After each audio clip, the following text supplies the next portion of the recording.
chosen one, stop what you are doing right now and place your hand over your heart. That ache you have been carrying, the one that shows up in the quiet moments when no one is watching, I need you to hear what heaven is saying about it today. God is not disappointed in you. He is proud of you. I know that might be the last thing you expected to hear, because the last 72 hours have not felt like the life of someone God is proud of. Maybe you have been moving through your days feeling invisible, doing everything right, staying faithful, showing up, and yet feeling like your prayers are hitting a ceiling. Or maybe you woke up this week at 3 o'clock in the morning with tears you could not explain, a loneliness so deep it felt less like an emotion and more like a physical weight pressing down on your chest. You feel forgotten, like everyone else is receiving the promises and you are still waiting in a room with no windows. And in that waiting, the enemy has started whispering a very specific lie. He has been telling you that the silence from heaven means something is wrong with you. He has been replaying that moment this week. Maybe the moment you broke down, maybe the moment you said something you regret, maybe the moment you questioned whether God was even listening. And he has been using that moment as evidence. He is telling you that your weakness disqualified you, that your doubt delayed you, that the reason you feel forgotten is because you are. But that is the most dangerous lie he has ever told you, because I need you to hear what the Word of God actually says about this moment. Zephaniah 3:17 says, "The Lord your God is in your midst, a mighty one who will save. He will rejoice over you with gladness. He will quiet you by his love. He will exult over you with loud singing." Listen to that. He is not tolerating you. He is not managing you from a distance. He is rejoicing over you. He is singing over you right now, in this exact season, in the middle of the waiting, in the middle of the confusion, in the middle of the moment you thought disqualified you. You are not being punished. You are being prepared.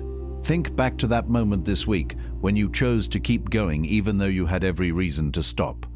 Maybe no one saw it. Maybe it did not feel like anything significant. Maybe it was just getting out of bed. Maybe it was choosing not to respond to that message. Maybe it was whispering a prayer through tears when you had nothing left to say. You did not know it then, but heaven saw every second of it. And God was not looking down at your weakness. He was watching your faithfulness, and he was moved by it. That moment was not failure. That moment was worship. You did not find this message by accident. The algorithm did not bring you here. God did. This is a divine appointment, one that was written into your story before the foundations of the earth were laid. You are not here by coincidence. You are here because heaven has a word that is specifically for you today, and it could not wait any longer. In the next few minutes, I am going to deliver the full declaration of God's love over your life, not as a comfort, but as a legal decree that silences the voice of the accuser. I am going to show you the specific place God has prepared for you and why the waiting has been building something in you that cannot be rushed. And at the end of this message, we are going to seal this truth with a prayer of identity that rewrites the narrative the enemy has been writing about you all week. Do not click away. The version of you that has been crying out for confirmation, they deserve to stay until the end. If you leave now, you walk away before the verdict is read. The heaviness you feel right now is not rejection. It is not absence. It is the weight of a love so vast and so specific that your human frame is straining to hold it. God is not far from you. He has never been far from you. He is right here, closer than the breath in your lungs, prouder than you have ever allowed yourself to believe. You are not forgotten. You are not disqualified. You are not behind. You are deeply loved, deliberately chosen, and precisely placed. And today, heaven is making sure you know it. And if that truth just landed somewhere deep inside you, if something in your spirit recognized what your mind is still trying to process, then what I'm about to share was written for this exact moment in your life. The Chosen One's blueprint holds the roadmap God designed specifically for people like you. 8 chapters that decode why your life unfolded the way it did, why the isolation came so early, why the suffering ran so deep, and what God is activating in you right now. It includes the full audiobook, so you can carry this revelation with you wherever you go, and a powerful bonus, activating your prophet mantle. For those who sense God is preparing them to speak with authority in this generation, the link is in the first pinned comment below, but it won't stay there forever. Now let's go deeper, because here is what no one told you about the life you have been living. The very things that made you feel disqualified, the seasons of silence, the relationships that fell apart, the doors that closed in your face, the version of yourself you had to leave behind. None of that was rejection. It was refinement. And there is a difference so vast between those two realities that until you see it clearly, you will keep mourning losses that were actually releases. You will keep grieving rooms God locked you out of because He knew what was inside those rooms would have diminished you, not defined you. Consider the gardener who prunes a rose bush. Does he do it out of spite for the plant? No. He prunes to remove the dead branches, the weak stems, the overgrown foliage, so that the life force can be redirected to produce even more vibrant blooms.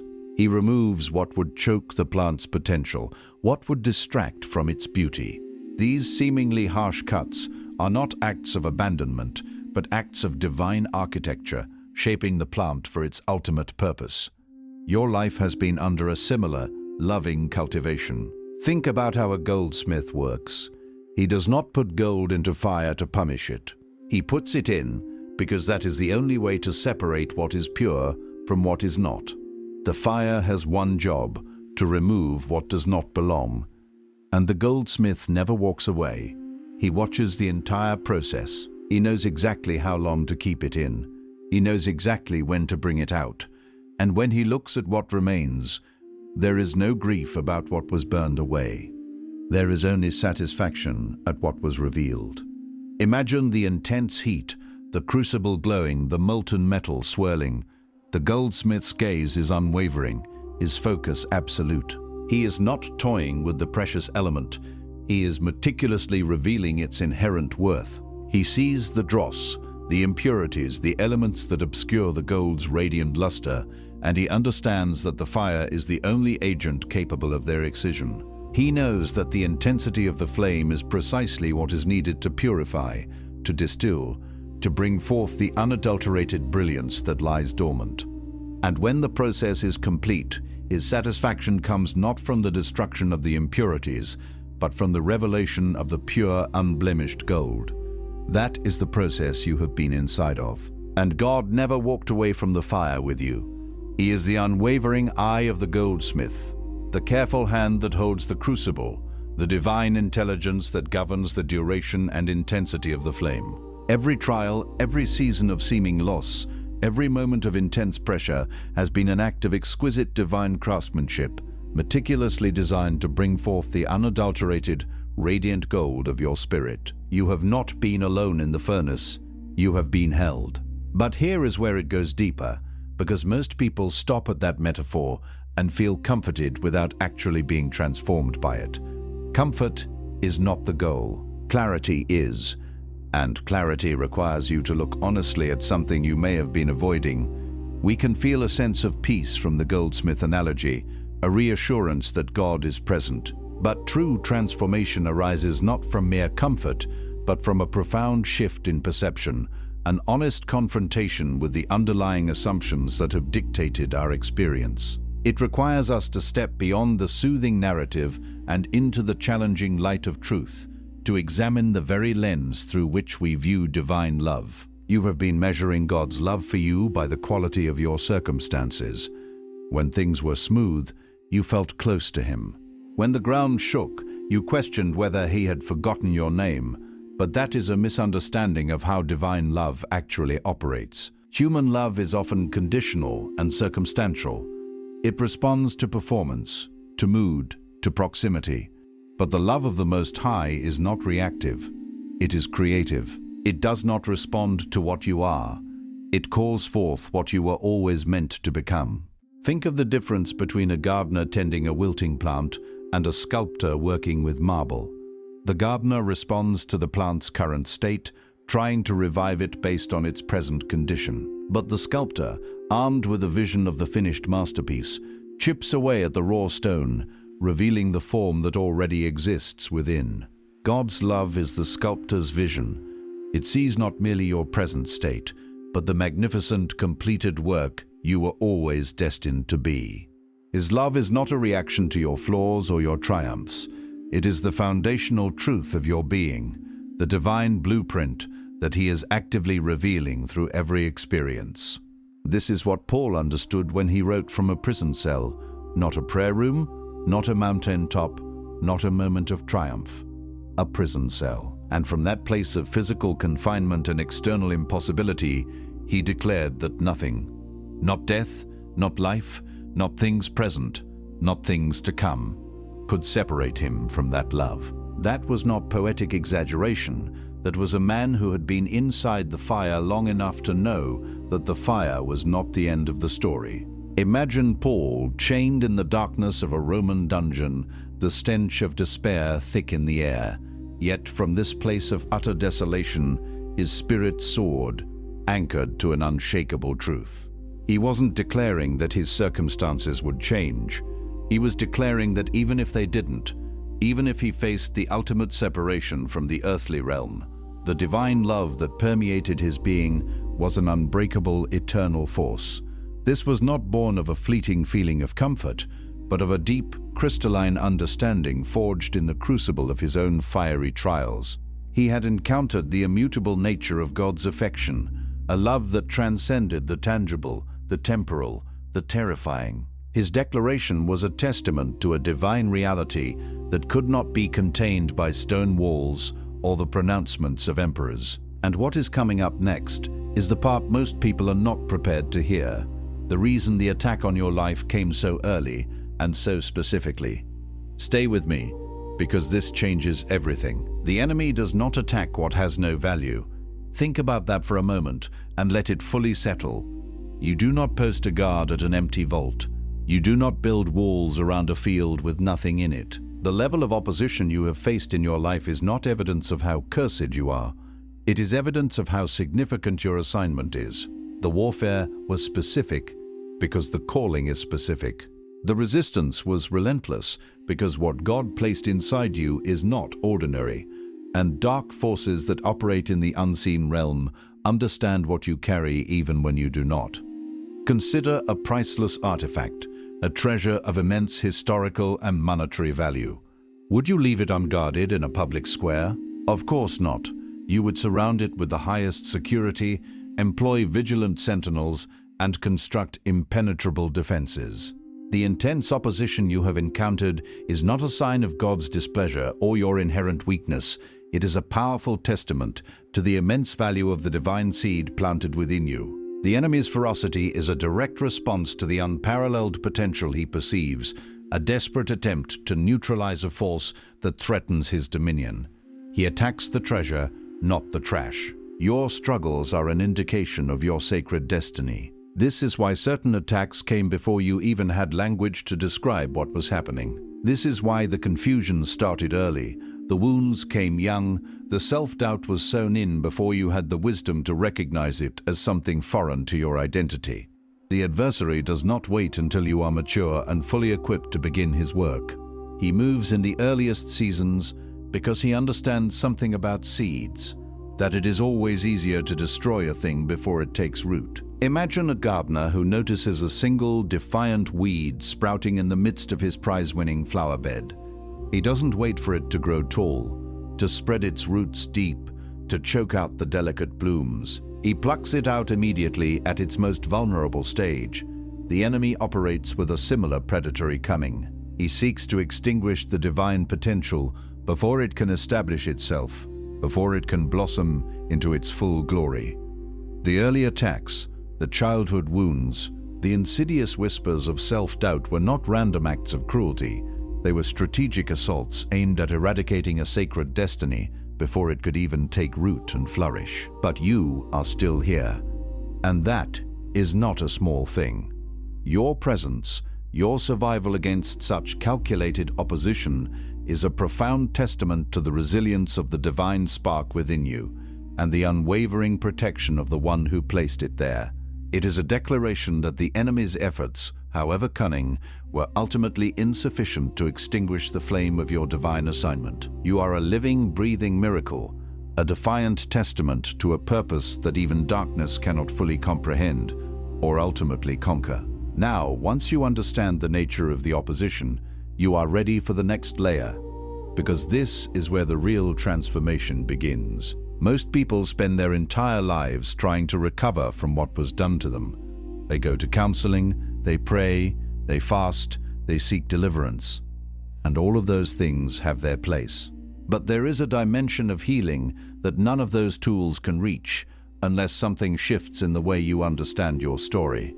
Because recovery asks the question, how do I get back to who I was before this happened? But that is the wrong question entirely. You were not meant to go back. The version of you that existed before the wilderness, before the betrayal, before the loss, that version did not yet have what the assignment requires. Consider the caterpillar. Its transformation is not about recovering its former self, but about a radical metamorphosis into a butterfly.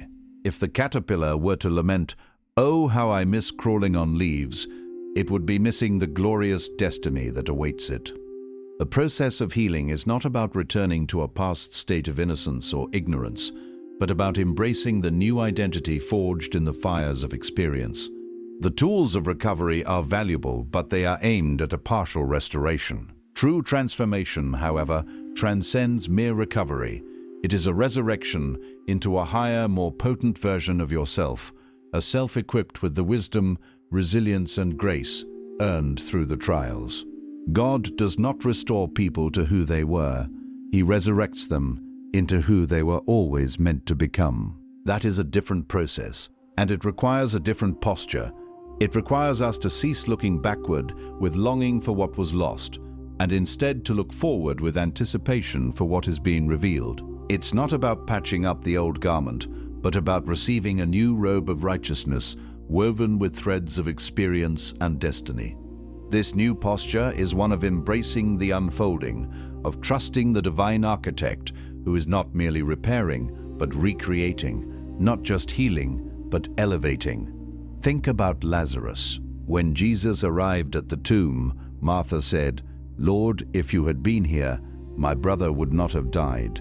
She was still trying to understand what happened through the lens of prevention. But Jesus was not operating in the language of prevention. He was operating in the language of purpose. He looked at the same death that had broken everyone around him and saw not a tragedy to be mourned, but a moment to be used. And what he brought out of that tomb was not just a man who had been sick. It was a testimony that could never have been told any other way. Martha saw the end of a story. Jesus saw the preamble to a miracle. Her grief was rooted in the past, in what should have been. His action was rooted in the future, in what was destined to be. He didn't just reverse the natural process, he superimposed divine purpose onto a natural tragedy, transforming a scene of utter despair into a powerful declaration of resurrection. Lazarus did not simply return to his former life, he emerged from the tomb a living testament to divine power, a testimony that served to solidify faith and authenticate the Messiah's mission in a way that his prior existence could never have achieved. Your delay was not abandonment. Your death, whatever it looked like in your life, was not the final word. It was but a profound pause, a sacred interlude, an intense crucible designed not to extinguish your flame, but to forge it into something far more brilliant and resilient. The moments that felt like an ending were, in fact, the fertile ground for a resurrection, the necessary prelude to a testimony that would resonate with unparalleled power. But let me challenge you with something, because this is the part most people quietly skip over.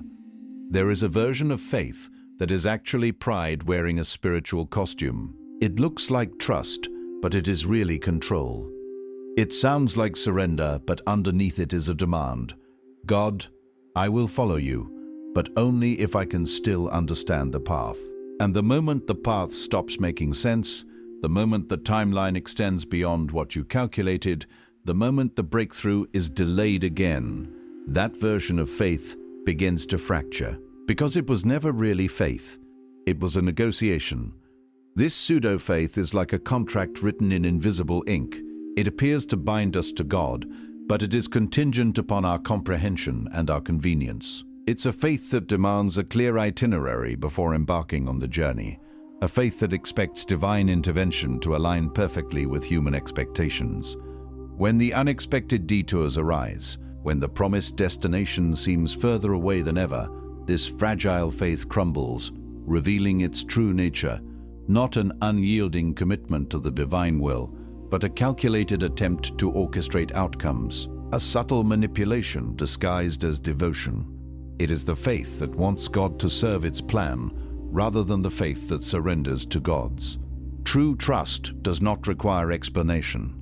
Abraham left for a land he had not yet seen, with no map and no timeline. He did not receive a detailed itinerary before he took the first step. He received a promise and a direction, and that was enough. The faith God rewards is not the faith that understands everything. It is the faith that moves before understanding arrives. Abraham's journey is the archetype of genuine trust. He was not given a detailed map, a step-by-step guide, or even a clear vision of his final destination. He was given a word, a promise, and a gentle, irresistible nudge in a specific direction. And that, for him, was sufficient. He stepped out into the unknown, not because he understood the logistics, but because he believed the source of the promise. This is the essence of the faith that God honors, a radical dependence on his character, a willingness to move in obedience even when the path is shrouded in mystery, a profound confidence that his direction is inherently right, regardless of human comprehension. It is the courage to take the first step into the fog, trusting that the light will appear as you walk. Coming up, the one hidden thing that most chosen people unknowingly do, that keeps their breakthrough waiting at the door. Stay with me. And this leads us to something that most people who are spiritually awake still struggle to confront honestly. You have been praying for God to open doors. You have been fasting for divine favor. You have been standing in expectation for the promise to manifest.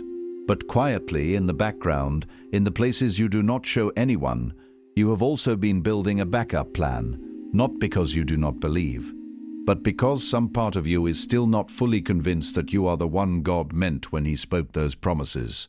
Some part of you still suspects that the word was for someone more qualified, more disciplined, more consistent, someone less complicated, less broken, less messy than you. This hidden backup plan is like an emergency parachute that you meticulously pack even while you're confidently boarding the airplane for your intended destination.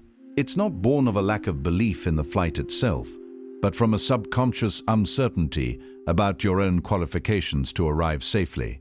It's a silent acknowledgement of a residual doubt, a whispered suspicion that perhaps the grand pronouncements and glorious promises were intended for a more polished, more perfected version of humanity, not for the beautifully imperfect, wonderfully complex individual that you are.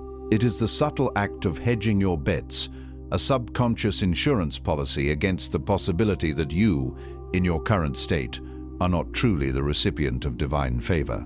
And that quiet disbelief, not the loud doubt, but the quiet one, is what has been holding the door shut. Not the enemy, not your circumstances, not the people who walked away, the agreement you made with an identity that was never yours. This subtle, insidious disbelief is the invisible gatekeeper, the silent saboteur of your breakthrough. It is the unspoken pact you have entered into with a false identity, an agreement rooted in the mistaken belief that you are somehow less than, unworthy of the divine promises whispered directly to your soul. It is not the external forces of opposition that are barring your way, but this internal compromise, this quiet surrender to an identity that was never meant to define you. You are, in essence, holding the key to your own locked door, but you don't realize it because you've convinced yourself you don't belong on the other side. Because here is what heaven has always seen when it looks at you. Not the version of you that fell, not the version that wandered, not the version that struggled in places you are still too ashamed to speak aloud. Heaven has always seen the finished version, the completed work, the one who made it through, the one who carried the weight and still moved forward, the one who stayed in the process even when the process was unbearable. Imagine looking at a potter's wheel. You see the lump of clay, shapeless and unformed, but the potter, with a clear vision in his mind's eye, sees the exquisite vase that will emerge. Heaven sees you not through the lens of your past failures or present struggles, but through the finished masterpiece you are destined to become. It beholds the valiant spirit that has endured, the resilience that has been forged, the unwavering commitment to the divine journey, even when the path felt unbearable. God sees the warrior who has already won, the sage who has already learned, the beloved who has already arrived in his heart, even as you are still walking the path. And here is the part you probably did not expect, the thing that rewrites everything. The love of God for you is not waiting for you to get it right before it fully arrives. It is already here. It has always been here. Before the breakthrough, before the change, before the growth, before the moment you finally feel worthy of it, the love was already present, not as a reward for becoming, as a foundation for becoming. You were not loved because you were chosen. You were chosen because you were loved. This is the paradigm-shifting revelation. Divine love is not a prize to be won, a bonus to be earned after a successful spiritual performance. It is the very bedrock upon which your existence is built. It is the air you breathe, the light that guides you, the eternal embrace that has held you from the moment of your conception in the mind of the Creator. You were not selected for love because you are chosen. Rather, you were chosen because the very essence of your being is rooted in an infinite, inexhaustible ocean of divine love. This love is not a future destination. It is your present reality, your eternal origin, and your ultimate fulfillment. And that shifts everything. Because if the love came first, before the obedience, before the sacrifice, before the transformation, then you are not working your way toward it. You are working from it. You are not trying to earn God's attention. You already have it. You are not trying to prove your worth to heaven. Heaven already declared it. The question was never whether God was proud of you. The question was whether you would ever stop long enough to receive it. When you understand that you are loved unconditionally, not as a reward for striving, but as the foundational truth of your identity, everything changes. Your efforts are no longer frantic attempts to earn favor, but joyful expressions of a love that already possesses you. You are not a beggar at the gates of heaven, seeking scraps of attention. You are a beloved child, already seated at the Father's table. Your worth is not a commodity to be proven, but a divine decree that has been eternally established. The real work is not about becoming worthy, but about finally, fully, and freely embracing the radical, unwavering love that has always been yours. So tonight, before you sleep, place your hand over your heart and speak this out loud, because declaration and receiving are the same act. I release every version of myself that I built to survive what was never meant to define me.